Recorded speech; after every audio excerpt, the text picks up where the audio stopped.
The scene unfolded as some demons were killed in a war. The king was injured, and he was tired. The demon queen raised him, holding him by his shirt, and said, "So much for all that talk about stealing the demon throne from me. Is this all you've got?" The king smirked and said, "What can I say? I wasn't expecting to lose every single battle. But there is one thing I realize," he continued. "I'll never be able to defeat you at this rate." "Why?" she asked. "Because I am in love." She struck his face, interrupting him. "Why?" she demanded. "Come better prepared next time." "Why?" she shouted. "Do you think fighting the demon queen is some sort of joke? You need at least another century of training." Little did I know that no one would come to visit me in the demon castle for the next 100 years. After some years, the demon queen was reading some books when Stolas entered and shouted, "You kidnapped a princess?" "No," she replied. "Yes. Isn't that perfectly within my rights as the demon queen?" "No," he said. "Be that as it may, no," he asked. "Haven't you heard the rumors circulating of late? About that monster?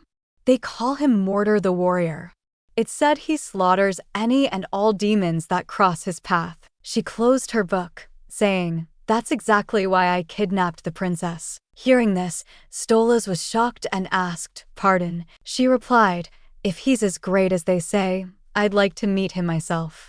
But it's not like he's going to mosey on in here on his own." Stolas noticed the books she was reading: A Knight's Tale, A Hero Never Abandons a Princess, and The Wild Princess and the Prince Who Tamed Her. He shouted, "These books.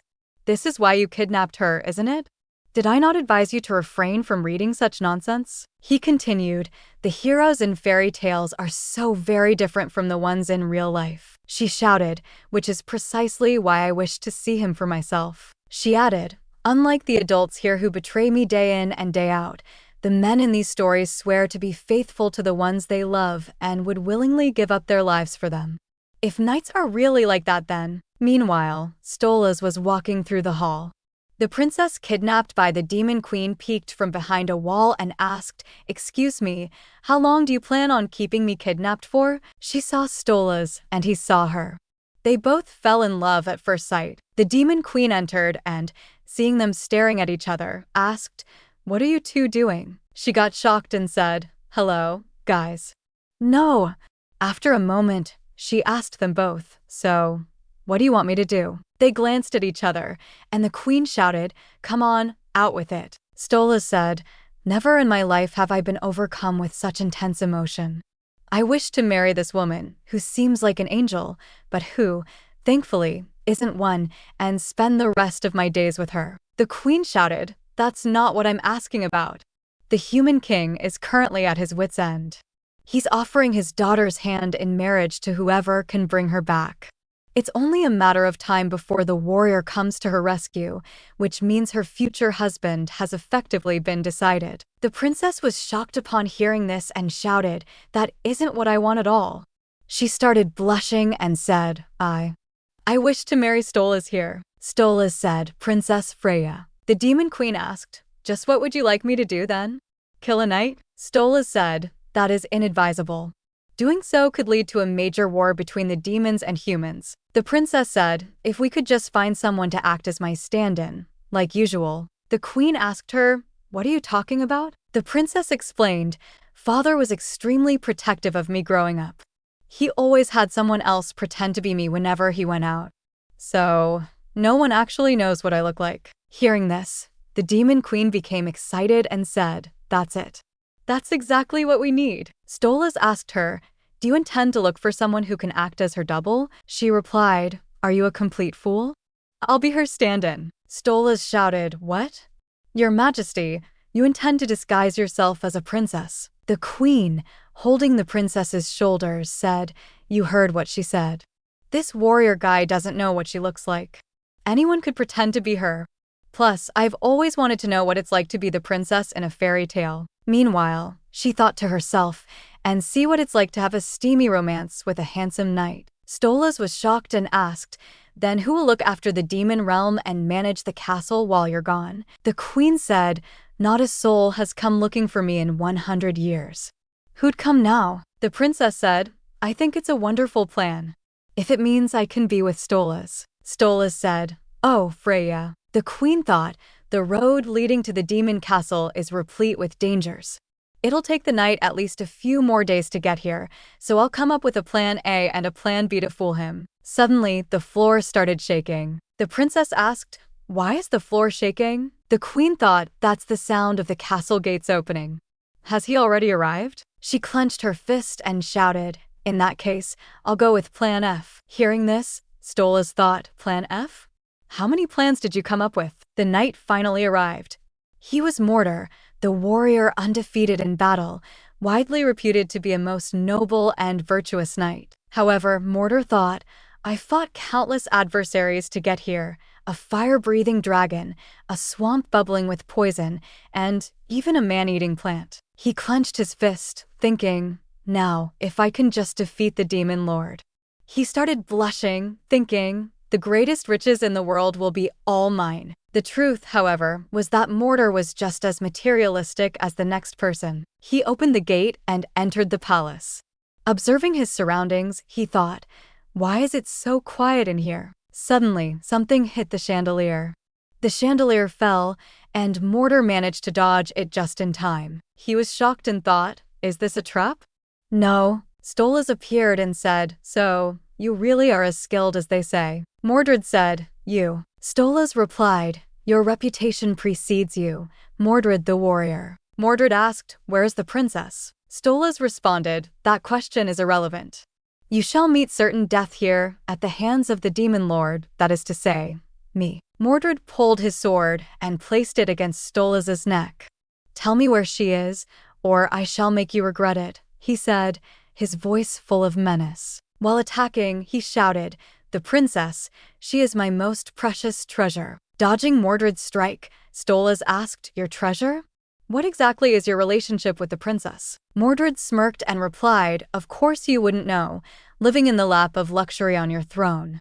He continued, I, on the other hand, grew up risking my life for mere morsels of bread. Stolas thought, what's with this sudden flashback? Mordred said, after leading a life of great hardship, there's something I've learned. And what is that?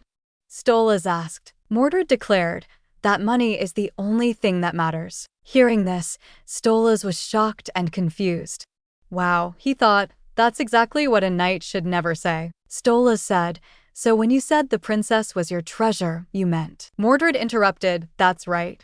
Once I marry her, I'll never have to worry about money again. Hearing this, Stolas thought, I'll never allow the likes of him to marry my Freya.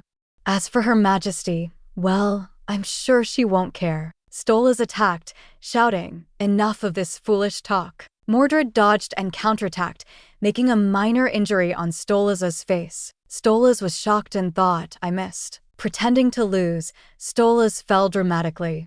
Oh, however can this be? What truly extraordinary powers you have, he exclaimed. I have been defeated.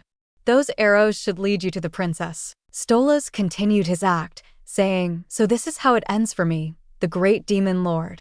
Oh, woe is me. Seeing him, Mordred was shocked and thought, how is it that he's such a weakling? Mordred said, well, I might as well get going. Onwards to the princess. He followed the arrows and entered the room where the demon queen was pretending to be the princess. Seeing her, Mordred said, this must be her, King Otis's one and only daughter, Princess Freya. Suddenly, a voice echoed, kiss the princess to wake her. Hearing this, Mordred blushed and was shocked. He shouted nervously, kiss? How could I commit such a depraved act? He thought, I've never even held hands with a woman, let alone kissed one. He got close to her, thinking, still, if touching lips is the only way. But suddenly, he pulled back. He thought, but is this really okay? I haven't even gotten her consent. What if she gets upset? Meanwhile, the demon queen, annoyed, said, just get on with it already. She grabbed Mordred and forcefully kissed him. Mordred stammered, huh? How Freya? The demon queen smirked and said, I mean. Demon queen, hey there, knight, Freya. The demon queen in disguise, said. Mordred grew nervous and started blushing. He quickly stepped back, saying, my apologies. How thoughtless of me. You could have used some support getting up. Meanwhile, Freya thought, this Mordred fellow, he's the spitting image of the knight in my books. She held his hand and said, "Thank you for saving me, Sir Knight." Then, without warning, she hugged him and said dramatically, "You have no idea how terrified I've been while in the clutches of the strongest, most awe-inspiring demon lord in the world." Mordred, flustered, asked, Is that so?" Freya asked him, "Does this mean we can return to the royal palace now?" Mordred nodded, and Freya said with a smile, "What a relief. How will we get back? Will we go on horseback? I just can't wait to ride your horse." As they walked, she nudged him playfully and asked, "By the way, who was the toughest opponent you had to face on your way here?"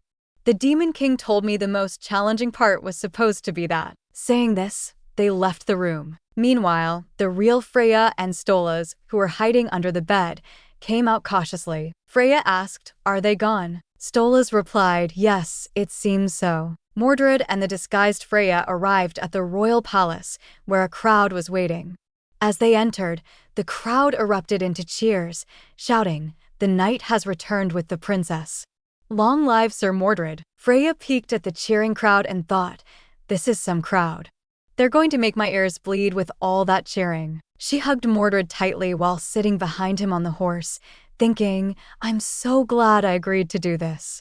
There's nothing like a knight." When they reached the front of the palace, the king stood to greet them. "Sir Mordred," the king said, his voice trembling with emotion, "you have defeated the notorious Demon King and rescued the princess." As such, he began to tear up and continued, "I hereby grant you your promised reward, the princess's hand in marriage and an estate of your very own. The kingdom shall also display a statue of you vanquishing the Demon King in the public square." Hearing this, Freya, still in disguise, glanced at the statue. She was shocked. "What the heck is that hideous thing?" she thought. "Is that supposed to be me?" Unable to contain herself, she uncovered her face and shouted, "Excuse me. The Demon King looks nothing like that." Everyone turned to her, stunned. Silence fell over the crowd as they realized the truth. They all fell silent for a moment. The king shouted, That's not the princess." Hearing this, Mordred thought, "She's not the princess? Then who did I rescue?" Freya, the demon queen in disguise, said confidently, "I am the princess." The king, now furious, said, "How dare you lie to me? My daughter is as fair as a lily.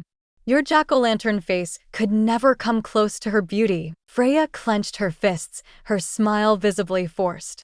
"Oh, I'd love to rip this old geezer's tongue out," she thought. She replied sweetly, "Father, you are too cruel. How could you not recognize your own daughter?" The king glared and said, "You do not resemble her in the slightest. How am I to believe you?" The king's brother chimed in, "If what you say is true, prove it." Freya raised an eyebrow and said, "Are you sure that is what you want? You're going to regret it." She turned to the king and said, "Father, I know what you did last summer." The king froze, his face turning pale. "Last summer?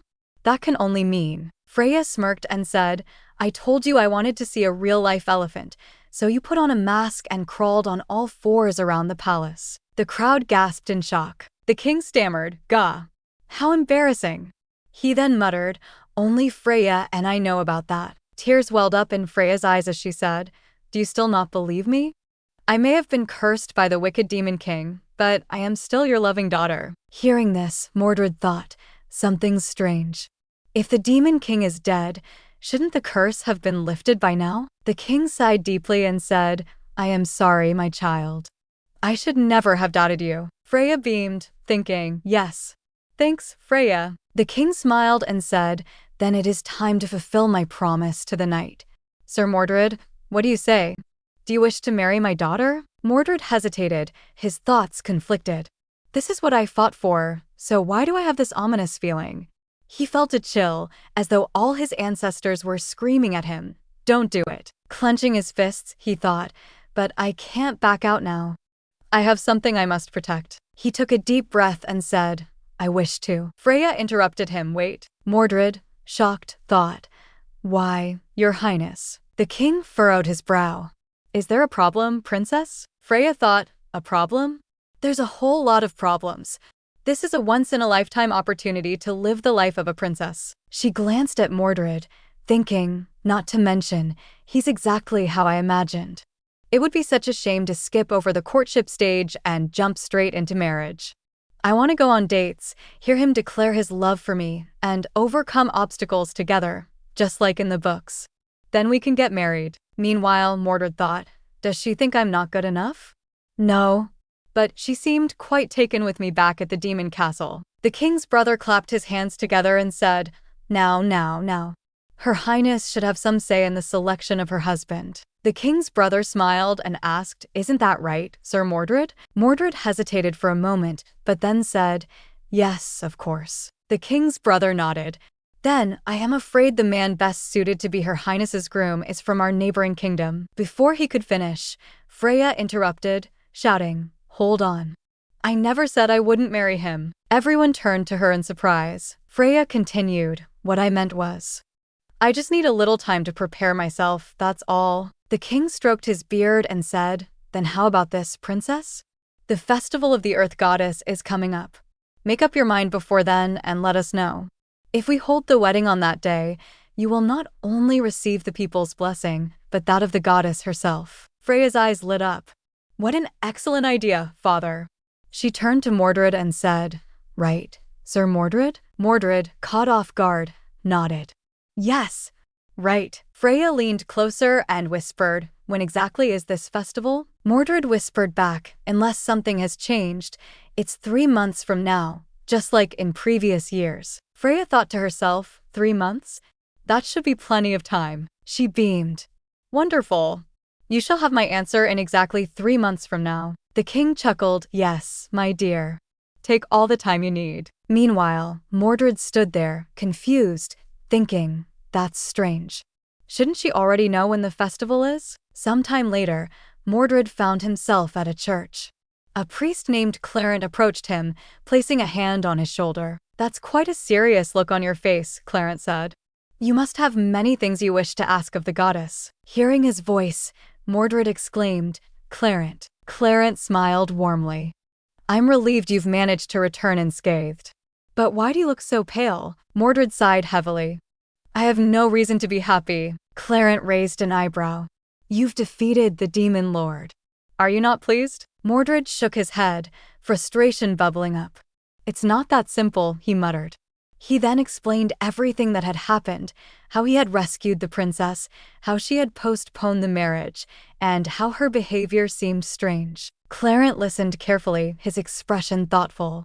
When Mordred finished, Clarent said, so, you saved the princess, but she wishes to postpone the marriage, and you have no idea what her reasons are? Mordred nodded, tears forming in his eyes. Clarent placed a comforting hand on his shoulder.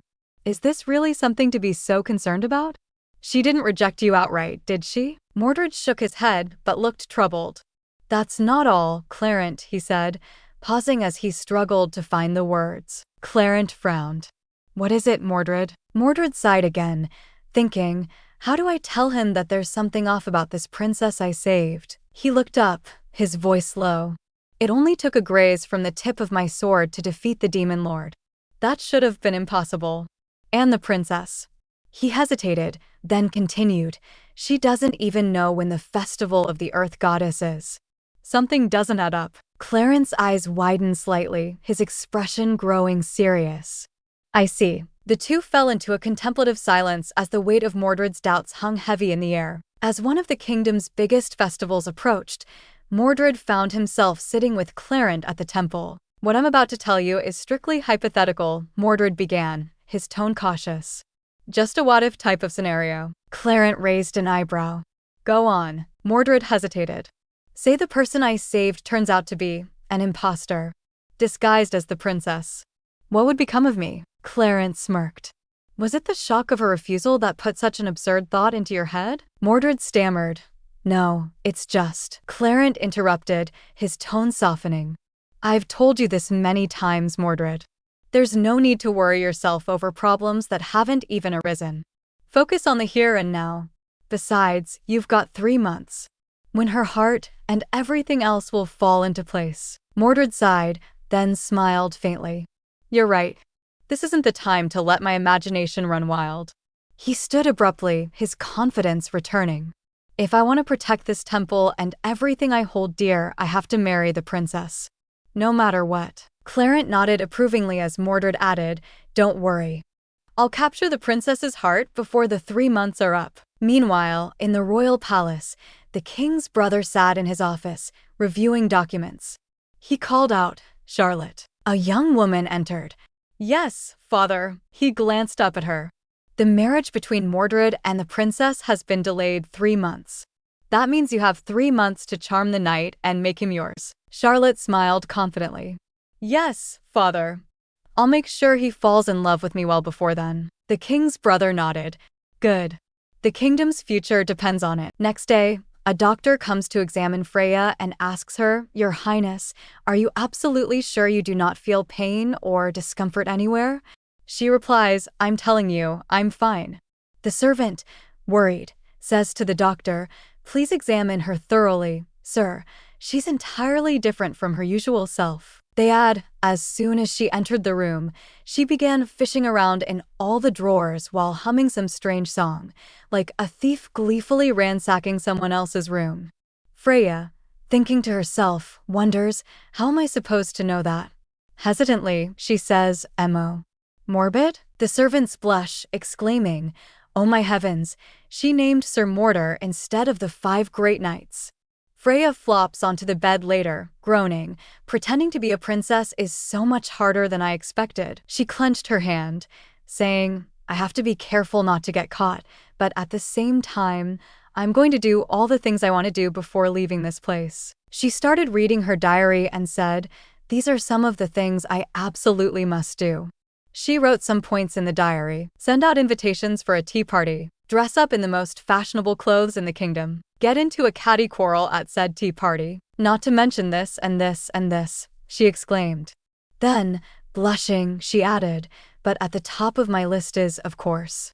She trailed off, thinking dreamily, dancing with a knight. Closing the diary with a smile, she said, "I also want him to protect me.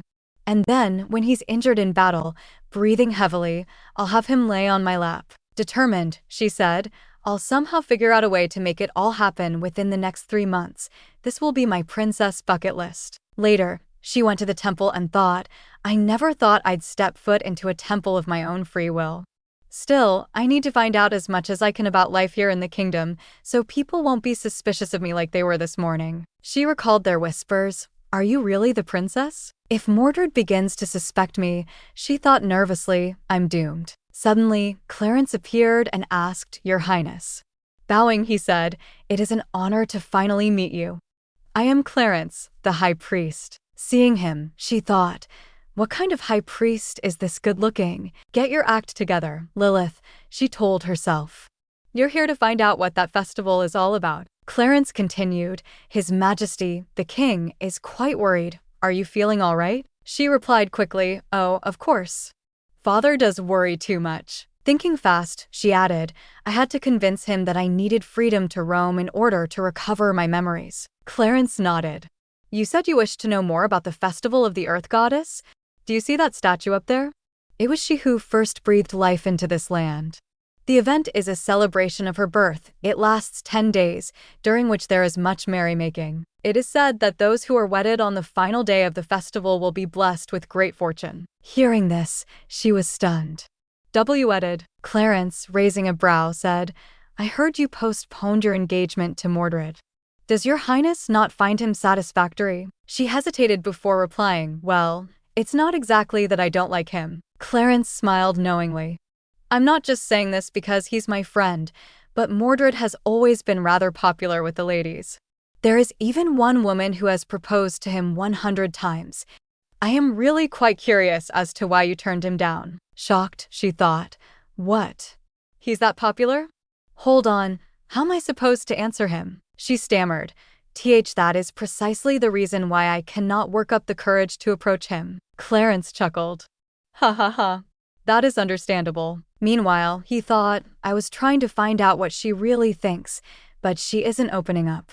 "Will you be all right, Mordred?" Freya said, "Then I shall be going." Clarence replied, "Yes, Your Highness." As she left, a girl approached Clarence and asked, "Was that Princess Freya?" He replied, "Indeed. Mordred saved her from the clutches of the demon lord after a fierce battle." She leaned closer and asked, Did you hear what happened the day she returned? Clarence nodded. Mordred told me everything. Why? Is there a problem? If it's about the wedding being postponed, the girl interrupted. No, it's nothing. Wearing her hat, she thought, there's word that the king said the person Mordred saved wasn't his daughter. It looks like Clarence hasn't heard about that yet. She added, she lost her memories, but somehow remembers she's a princess. How? As someone who knew all the palace rumors, her intuition warned her, there's something suspicious about that woman. Meanwhile, Mordred was training, his mind troubled. I have to face reality. I have only 3 months to capture the princess's heart.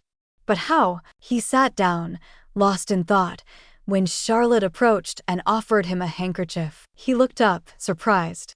Oh, thank you. Turning fully to see her, he froze in shock. Lady Charlotte? She smiled.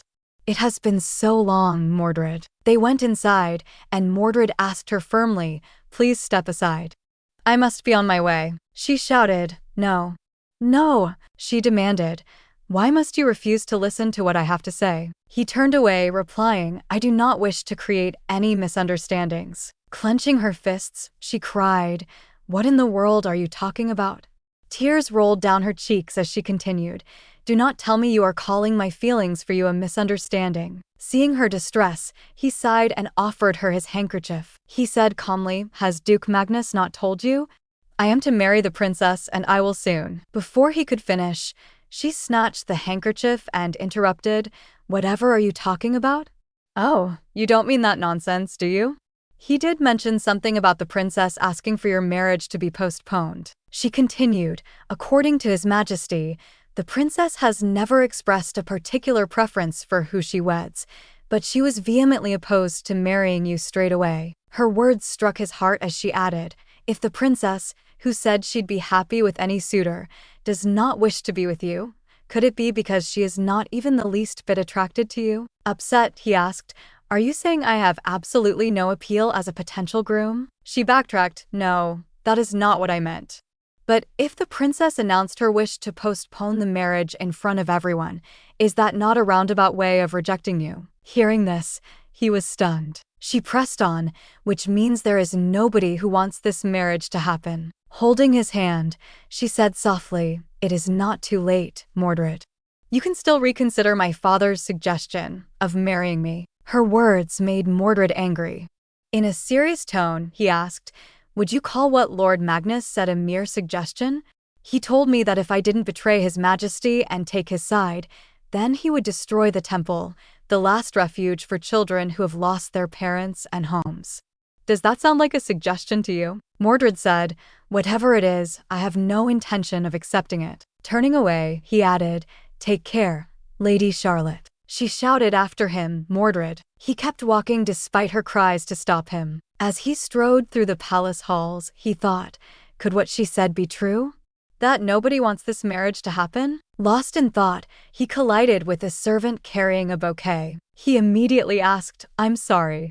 Are you all right? The servant, clutching the flowers tightly, bowed and replied, my apologies, sir. I mustn't let these flowers get damaged. They are for Her Highness. Mordred's brows furrowed. Oh, I see. The servant excused herself hurriedly, saying, then I shall take my leave. As she ran upstairs, Mordred remained still, his thoughts spiraling. Who could have gifted the princess a bouquet? The idea simmered, his frustration bubbling up. The audacity of sending her flowers when I'm right here. Does the whole palace know that Her Highness doesn't want to be with me? He wondered. What are her reasons?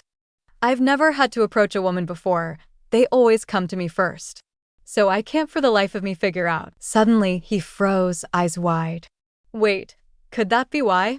Because I haven't been assertive enough? Then another thought struck him like lightning. No, she kissed me first that day. I've just been following along. He clenched his hand, determination sparking in his eyes. Maybe that's it.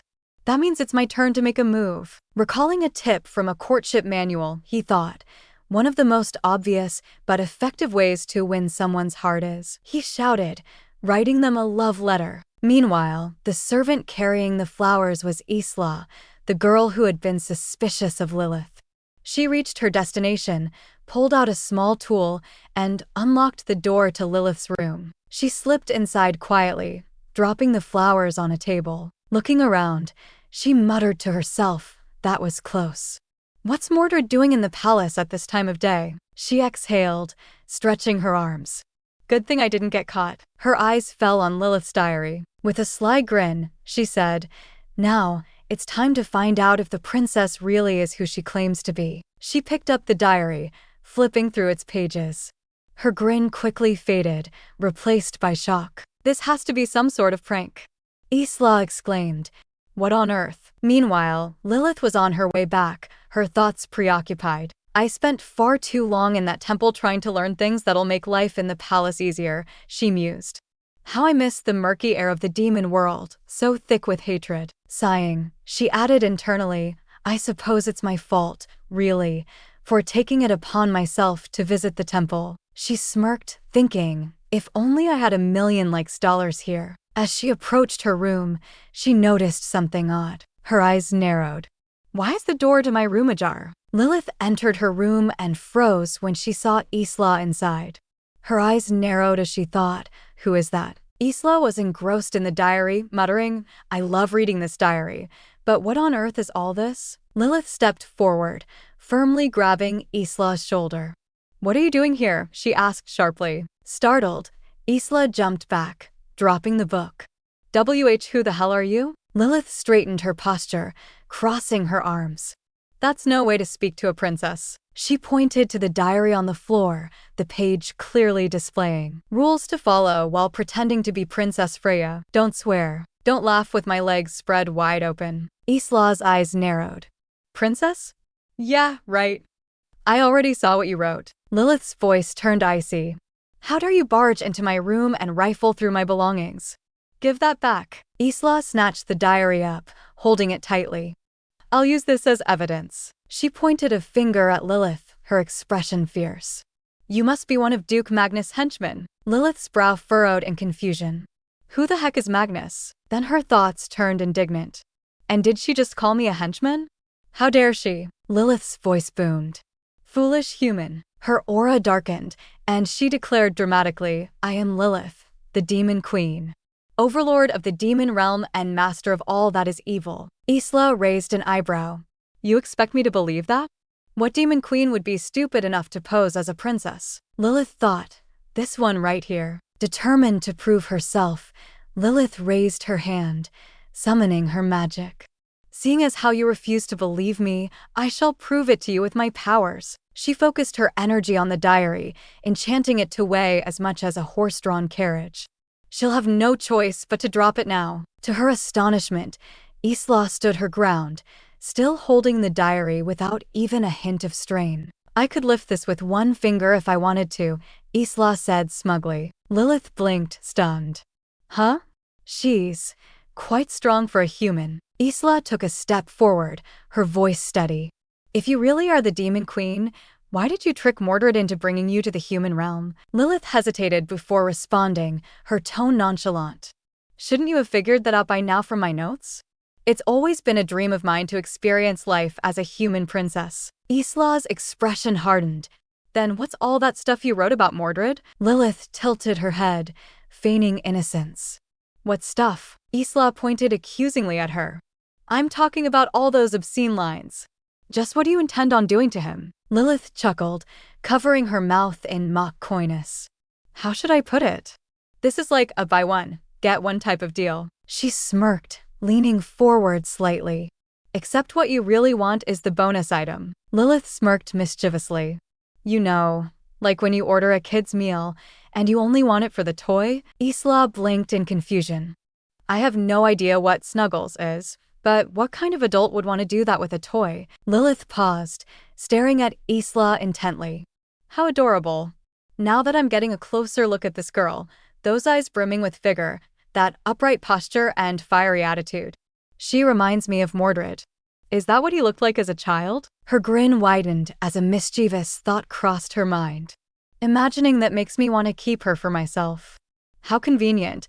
I was just thinking I needed a substitute for Stolas." Isla frowned, taking a step back. Why are you cackling like that? Lilith clapped her hands, her voice brimming with excitement. It's decided. From this moment on, you are to be my human subordinate. Isla's face twisted in disbelief. I never agreed to this. Lilith leaned closer, gesturing grandly. Come on, think about it. Being the Demon Queen's helper is a much greater job than you think. If you sign a pact with me, you can start wars, acquire untold treasures, and even get people to worship you. She grinned. What do you think, little warrior? Isla's voice was firm as she shouted, I don't need any of that. The people who helped me when I needed it most weren't demons like you. They were Mordred and Clarence from the temple. I would never betray them. Lilith tilted her head, her grin fading slightly. Isla's voice softened with conviction. Above all, I would never do anything to make Clarence sad.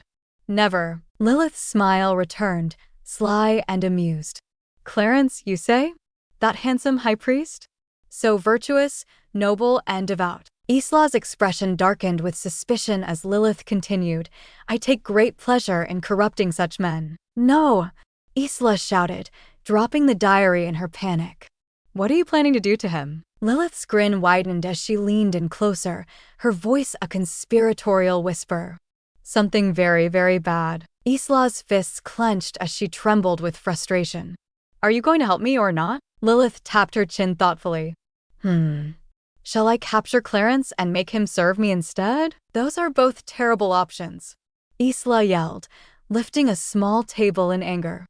I'll just do away with you right here and now. Scene change. In another part of the palace, the king's brother sat with Charlotte and her father. Her father looked down at her expectantly. Charlotte, what of your conversation with Mordred? Charlotte thought for a moment, her gaze hardening.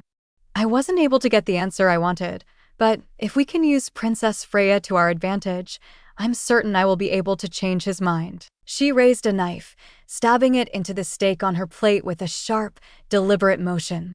If Freya turns him down, he will have no choice but to look for an alternative solution. A sly smile crept across her lips. I will make him realize that I am the only one who can solve his dilemma. Her father chuckled, wiping his mouth with a napkin. Ha ha ha. Yes, that's my girl. His tone shifted, growing more serious. Make sure to keep a watchful eye on the princess as well. Charlotte nodded. Do not worry, father. Everything has already been prepared. Lilith lounged in her room, surrounded by a pile of letters. Wow, look at all these, she exclaimed, holding one up. I should have known the humans would find me just as charming as the demons did. She grinned smugly. Excellent.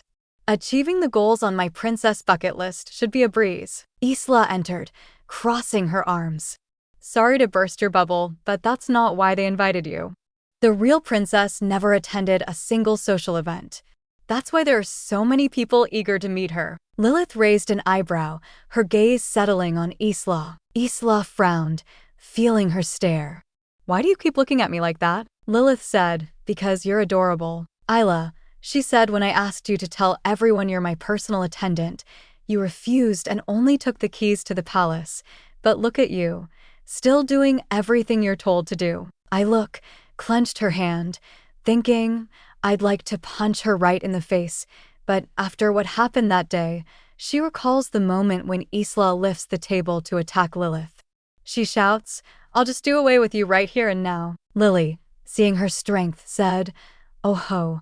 She grabs the table with just one hand. Without any hesitation, seeing this, Isla gets shocked. Lila said, Not bad for a human. How about another go? Isla thinks, it's infuriating, but I won't be able to defeat this monster using force.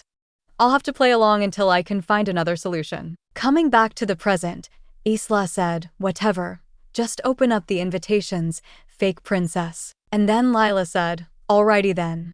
She starts reading the invitation, saying, Nope, nope, not this one either. No, Isla shouts. Stop throwing those on the floor. I'm the one who's gonna have to pick them up. Lila said, Why are these so dull? They're not at all like what I was imagining. I mean, tea parties are for young noblewomen to get together, laugh, and drink tea before they start making vicious remarks about each other and poisoning the other ladies' drinks. Hearing this, Isla asked her, Are you out of your mind? Lilith asked, "What?" "That's what happens in all the stories you humans write." Isla said, "What on earth kind of books have you been reading?" Seeing an invitation, she said, "Though this invitation looks different from all the rest." Isla said, "Let me see." Lilith gives her the invitation. Isla, seeing the invitation, said, "They embellished it with a real gemstone.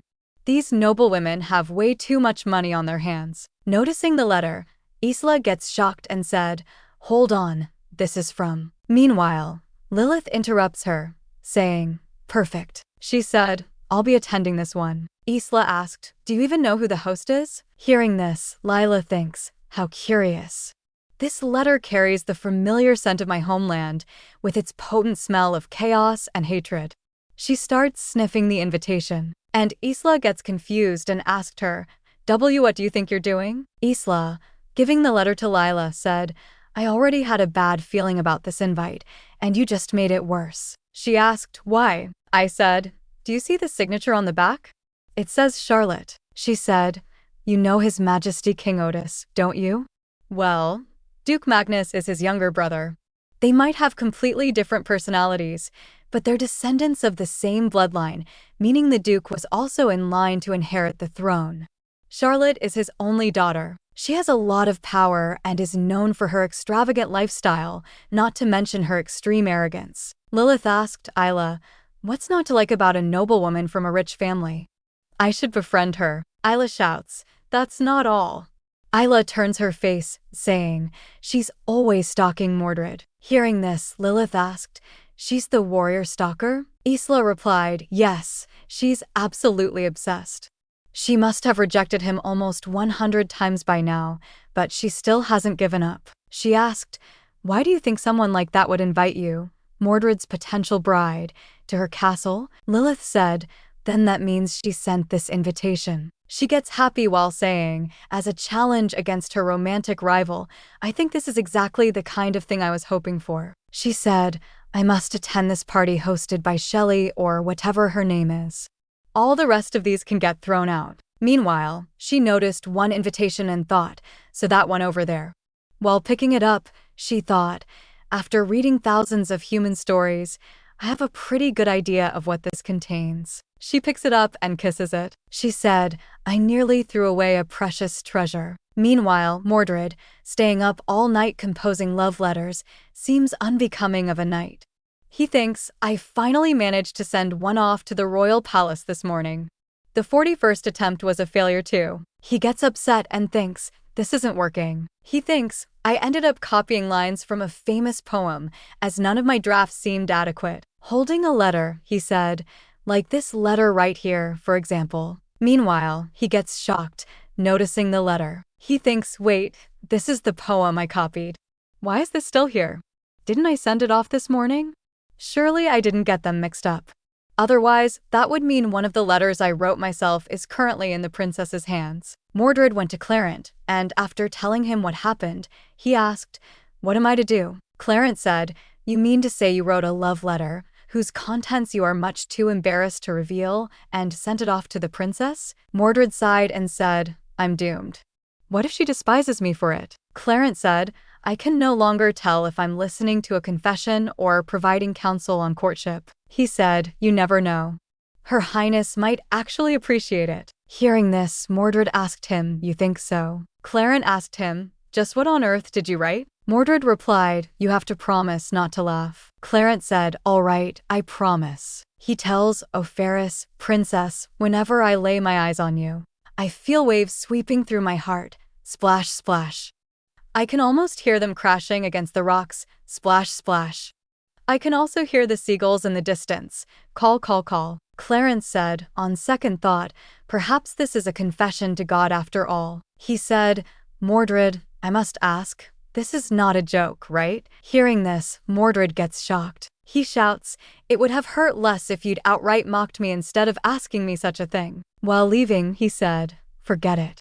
I'm going to get that letter back before she reads it." Meanwhile, Charlotte and some other ladies were waiting for Freya at the tea party. A lady said, "What an honor it is to attend Princess Freya's very first tea party.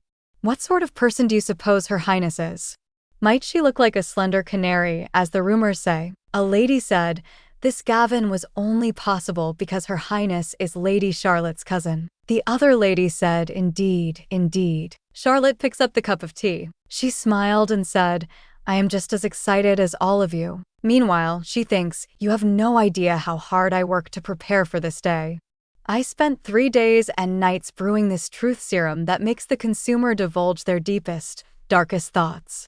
Just 1 drop of this in the princess's teacup, and I will know exactly how she feels about Mordred." Meanwhile, the sound of the door opening hits her ears. Lilith and Isla come in, and everyone is stunned seeing Lilith in a red dress. Charlotte slams her hand on the table, thinking, what the? She gets shocked seeing her and thinks, nobody told me she was so stunning. Lilith comes close to Charlotte and said to her, "Thank you for the invitation, Charlotte." Meanwhile, she thinks, she's giving off that same scent of my homeland that I detected on the invitation card. Seeing them like this, Isla thinks, what the heck is she doing? A lady in a blue dress said, "Lady Charlotte, please allow us an opportunity to greet Her Highness." As well, Charlotte said, "Of course, you've all been so eager to meet her." Meanwhile, Lilith thinks, "Get it together, Charlotte.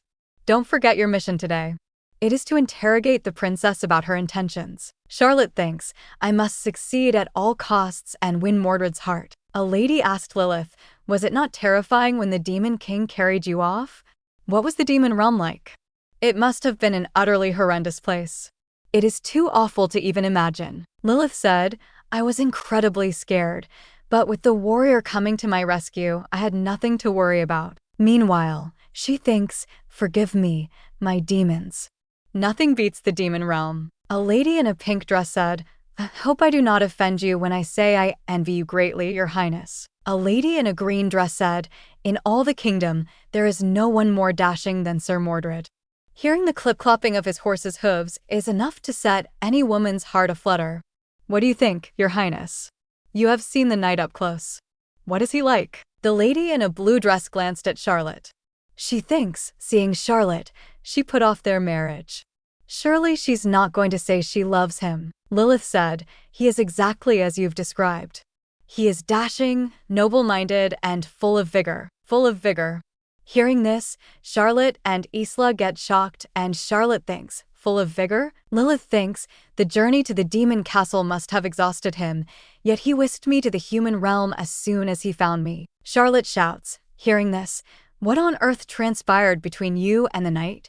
Could it be that you and Sir Mordred?" Meanwhile, she suddenly stops and thinks, "I should hold off on asking this until she's had some of that tea." She said, "Oh dear, your tea is getting cold." Hearing this, Lilith thinks, "Tea is good." Charlotte said, "It was brewed using tea leaves specially cultivated by House Magnus. It has a calming effect on the mind, as well as a most exquisite scent." Instead of picking the cup, Lilith said, "I shall try it then." She drinks the tea, and Charlotte gets happy seeing this and thinks, "There we go." Meanwhile, Lilith thinks, "Looks like she spiked it with something." This is all unfolding exactly like in the novels. She thinks, but what could it be? Poison? Poison doesn't have any effect on me though. Should I pretend to faint? No. The lady in a green dress said, "Your Highness, please continue telling us about Sir Mordred." She asked, "How did he slay the demon lord? Was it with a single stroke of his sword?" The lady in blue said, "Your Highness must be accustomed to living in pristine luxury. However, did you ever manage to survive in that filthy, barren land?" Hearing this, Lilith thinks, "Hee, I feel something bubbling inside me. My lips are tingling. Hee." On the other hand, Mordred went to Lilith's room. While standing beside the door, he thinks, "I came all the way here, but wouldn't it be rude to interrupt their tea party?" Instead of knocking, he opened the door a little to peek inside, thinking, "I'll just pop in for a moment." Then Lilith said, "You want to know how I survived in the filthy, barren wasteland that is the demon realm?" She said, "I didn't need to, because I did." She raised her hand, saying, "My homeland has the most beautiful mountains, freshest water, and clearest skies in the world. I am the Demon Queen." Mordred gets shocked hearing this. Lilith gets confused and thinks, "Damn it, she thinks that wasn't poison. It was some sort of potion, one that forces you to reveal all your secrets." Mordred asked, "Your Highness, What could you possibly mean by that? Seeing him, she gets shocked and asks Mordred, please explain what's going on? Charlotte said, what are you doing here? Lilith thinks, I can't trip up. She'll have to do better than this to take down the Demon Queen. She thinks, I'll turn this situation around to my advantage. Suddenly, she starts swaying and says, oh, I feel faint. She falls down, and the lady shouts, eek, eek. Mordred gets shocked and shouts, Your Highness, eek. He picks her up, saying, Your Highness, can you hear me? Meanwhile, seeing her, Charlotte thinks, what is happening? That concoction was only supposed to make her reveal her true thoughts. It shouldn't have had any side effects. Meanwhile, Isla said, excuse me, you there. She comes closer to Charlotte, asking, what exactly did you put in the princess's tea? Isla said, do you see that spilled liquid over there? The princess's behavior became erratic after drinking that. Charlotte starts sweating after hearing this and says, what? Mordred, in a serious tone, asked Lady Charlotte, is what the servant said true? Meanwhile, she thinks, I cannot believe Mordred without me. The lady starts whispering, come to think of it, Her Highness did start acting strange right after taking a sip of her tea. But we were fine after drinking ours, were we not? Does that mean she only tampered with the princess's drink? Isla comes close to Charlotte, shouting, you kept urging her to drink her tea. You clearly meant her harm. Charlotte clenched her hand, saying, that is not true. I merely said. Mordred stops them, saying enough. He said, we must not make accusations without proof. Furious, Isla shouts, but Charlotte said, I knew you would understand, Sir Mordred. He said, do not misconstrue my intentions. He picks Lilith in his arms, saying, our priority is to make sure Her Highness is unharmed. He turns his face toward her, saying, I shall see what you have to say for yourself afterwards. He lays her down on the bed, saying, please hold on just a little longer, Your Highness. Mordred said, I shall call for the physician. Meanwhile, Lilith thinks, holy crap, this is everything I've ever wanted. I should be able to cross off 1/3 of the items on my bucket list by the end of the day, but how long do I need to lie here for? The effects of the potion seem to have worn off. Charlotte starts crying and thinks, it is true that I spiked her tea, but no. Lilith pretends that she was asleep and wakes up, saying, yawn. Did I fall into a deep sleep? Seeing her awake, they shout, Your Highness. Lilith said to Charlotte, you were right about the soothing effects of that brew. My fatigue has disappeared completely. The ladies and Mordred come to her, asking, are you okay? Lilith thinks it was incredibly disrespectful of her to mess with the Demon Queen, but I suppose I'll let it slide since it got the knight to hold me in his arms. She said, I've had such trouble sleeping lately. Thanks to Lady Charlotte, I've finally gotten some much-needed rest. Charlotte said, that is because I served you the best leaves among the herbs grown by my family. Hearing this, Mordred said to Charlotte, Lady Charlotte. He bowed and said, it was wrong of me to make assumptions. My apologies. He said, I know these words are not enough to make amends. If you can think of a more fitting punishment, please let me know. Lilith thinks, Mordred apologized to me? She said, I will forgive you just this once. Mordred said, thank you for being so generous. Isla said, I apologize for doubting you as well. Seeing them, Lilith thinks, how heartwarming. A demon queen cannot allow herself to live in debt to humans after all. Lilith then comes to Lilith and asked, why haven't you been able to sleep? Lilith said, oh, about that, showing the letter Mordred wrote to her. She said, it's because I received this passionate love letter from Sir Mordred. Hearing this, Mordred gets shocked and thinks, a love letter from me? Lilith said, I've read it so many times that I can practically recite it off the top of my head. She kissed the letter, saying, if all of you really, really want, I can give you a small teaser. The lady said, eek, a love letter.